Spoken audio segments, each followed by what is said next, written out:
In the news, suspected terrorists attack Plateau State Commissioner's house, kidnap wife and daughter. Gambians go to polls to vote for a new National Assembly to consolidate young democracy. Russia reorganizes command of its operations in Ukraine, appoints General Alexander to lead. Details shortly.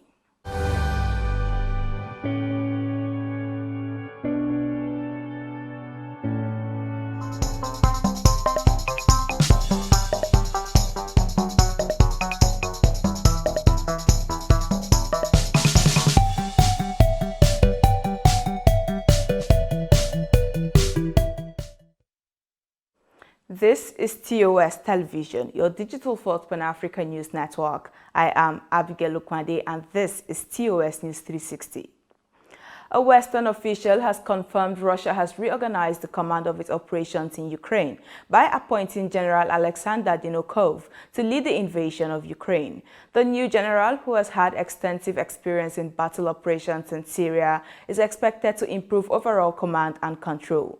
Russia has so far struggled to achieve its war aims 44 days into the invasion, failing to capture major cities such as Kyiv. YouTube has blocked Duma TV, which broadcasts from Russia's lower house of parliament, for a violation of its terms of service. Russia's foreign ministry spokeswoman Maria says YouTube has sealed its fate and could face restrictions in response.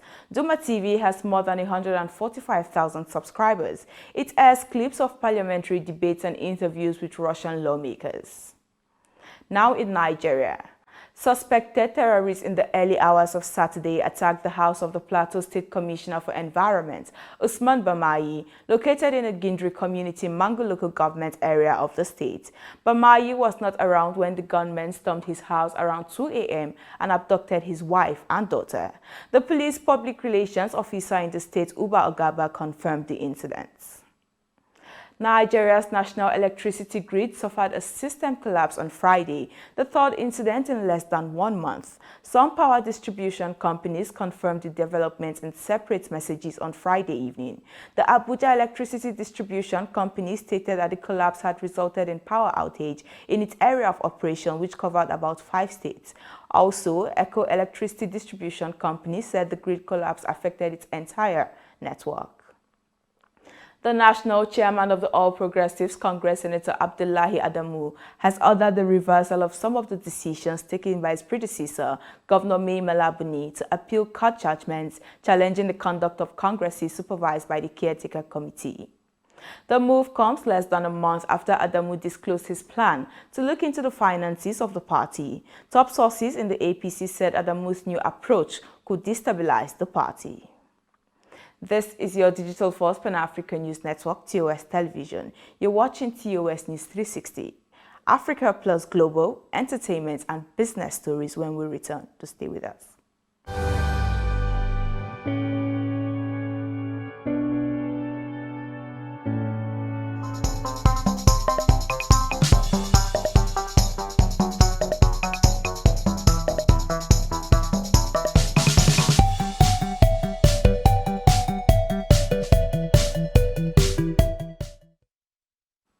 Thank you for staying with us. Across Africa, Gambians have gone to the polls to vote for a new National Assembly in an election set to consolidate a young democracy.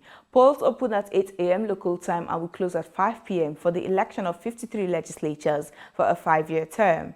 Of the 245 candidates in the running, 19 are women, the highest number in the country's history of legislative elections.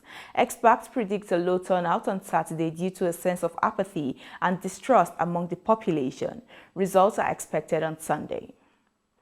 Guinea's former president, Alpha Condé, ousted in a military coup in September, returned to the country on Friday after a trip to the United Arab Emirates for a medical checkup, the interim government said.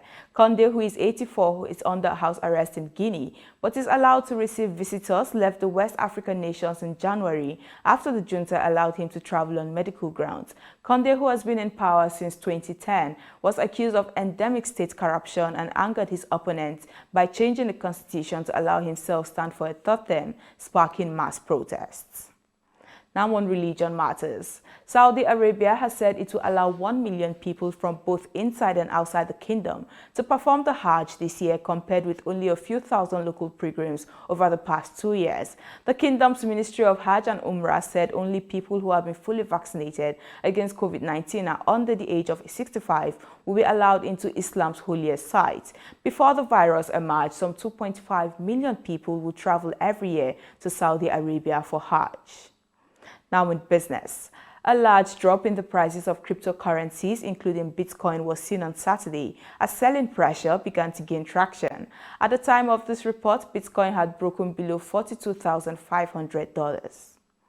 And on the entertainment scene, Will Smith has been banned from attending the Oscars for 10 years. The academy that hands out the awards announced less than 2 weeks after the American actor slapped comedian Chris Rock on stage. Smith slapped Rock after the comedian likened the actor's wife, Jada Pinkett Smith, who has a shaved head, to the movie character of G.I. Jane. Pinkett Smith has spoken publicly about her struggle with alopecia, an autoimmune condition that results in hair loss, and her decision to shave her head. Smith said he has accepted and respects the Academy's decision.